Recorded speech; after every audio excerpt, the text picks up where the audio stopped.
assalamu alaikum. So today I'm going to be doing a question and answers video. I've been wanting to do one for a while now because I do get a lot of questions from people that I knew from like social media sites, people that I was friends with for a while, and then just like coworkers and stuff like that. So hopefully this video can kind of questions that you might have for Muslim reverts.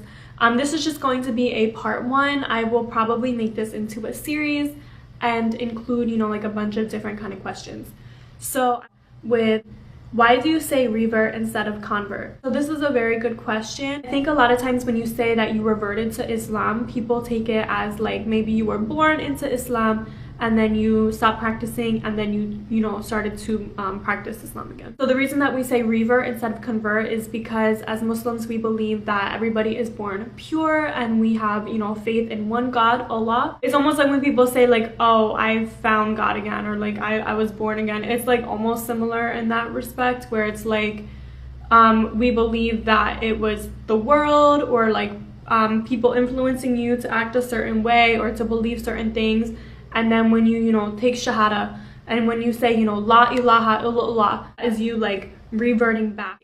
Another question that I get asked a lot is, what did you do with your old clothes? I did used to dress sort of revealing, so that is a good question.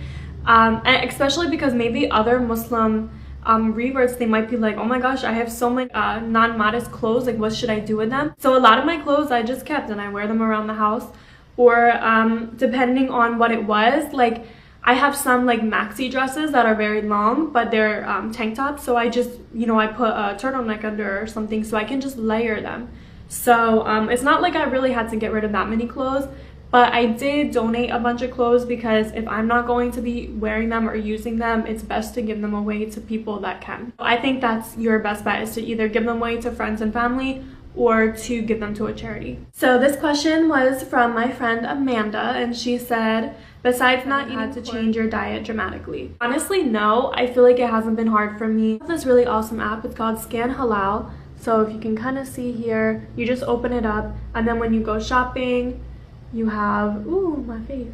So when you go shopping, you just kind of scan the barcode, and then it will pop up and say if it's halal or not.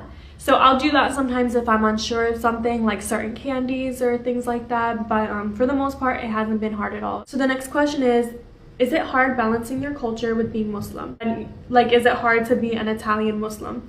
So I think this is a really good question because it brings up the topic of culture and Islam, which is something that as a revert I am so passionate about, because a lot of times when I get asked questions by people that don't really know anything about Islam, they're always asking me things that actually have nothing to do with Islam, and it's just like cultural practices. And I feel like a lot of the tension that we have in our ummah is because of people trying to combine their culture with the teachings of Islam, and they are just not compatible. To answer your question, I don't find it difficult to be an Italian, because I keep my culture here and my religion here, and I do not interconnect the two because there is nothing to be interconnected.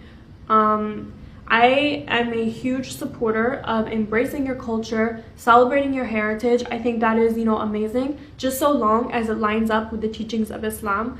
But, you know, there is no reason for people to be trying to twist around the words of the Quran just to fit their culture, because I think that you should be more proud to be a Muslim than be proud to be Italian or proud to be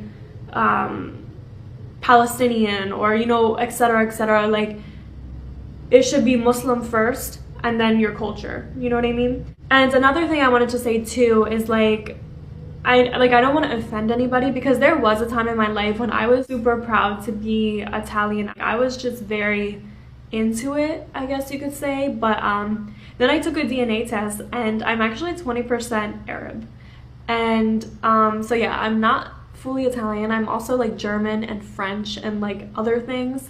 So it's like, when I learned that about myself, it kind of opens up your eyes. You're all mixed up anyway. None of us can be 100% anything. Everybody is a mix of cultures. That's beautiful, and that's Islam. If you're white, if you're black, if you're brown, it doesn't matter. You know, Islam is for everybody.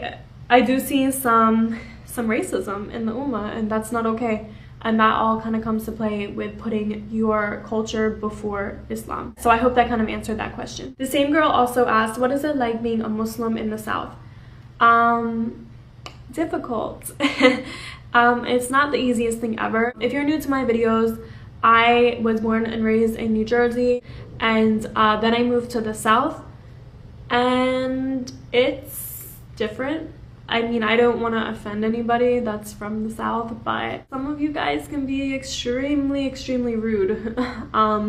I think it's just all ignorance at the end of the day. There are some really nice people. I had an instance at work when I first started wearing the hijab, where an older white woman came in and she wouldn't let me help her, and we had to have somebody else help her because she didn't want a Muslim to help her.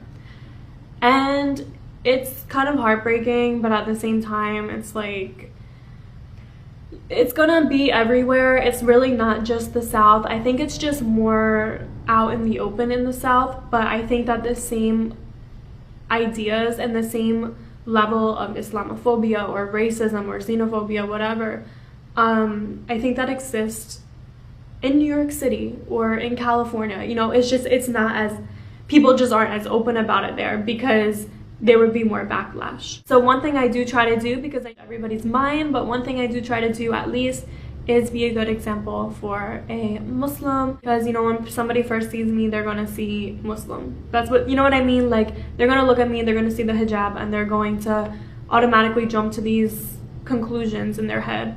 So the best thing I can do, like if I'm at work or something, is just be extra nice, extra kind, and just, you know, try to always be an example everywhere I go. It's a little bit of like an internal struggle, because I think, well, you know, I shouldn't have to go above and beyond just because this person is, you know, Islamophobic. But at the same time, it's like, you know what? I might be the only Muslim that this person has ever seen in their life. So I better make a good impression, and I better just, you know, deal with it. In the circumstance of the woman saying that she didn't want me to help her because I'm Muslim, I just looked at her and I was like, okay, ma'am, I'm going to find you somebody else. And that was hard to do. And I really wanted to say something else, but what can you do? People are crazy. So the last question that I'm going to be answering today is, how did your husband react to you converting?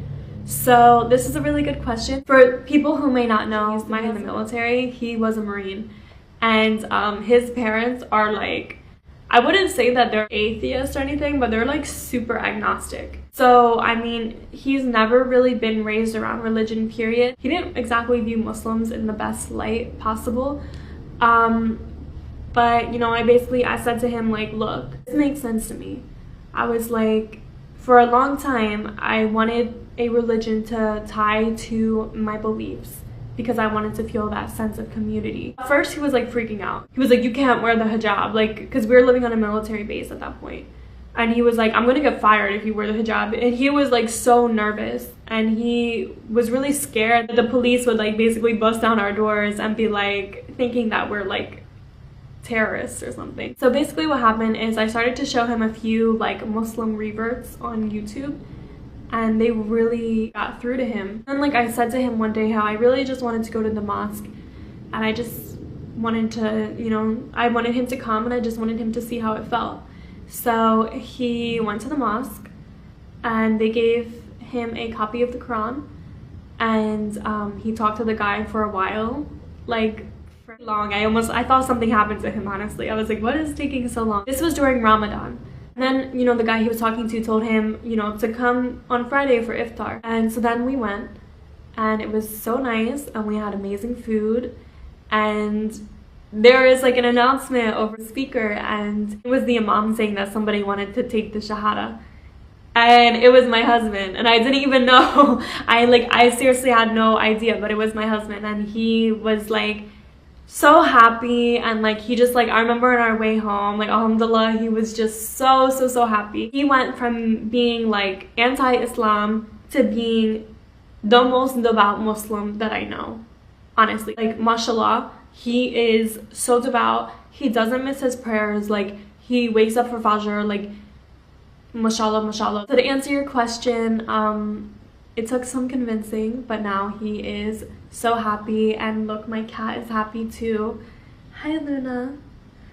But yeah, so it's just been really great. And another awesome thing too is that Me and my husband didn't really have friends before because we never really connected with anybody, especially when we lived in the military. And I didn't really like to drink and go to bars and, you know, stuff like that.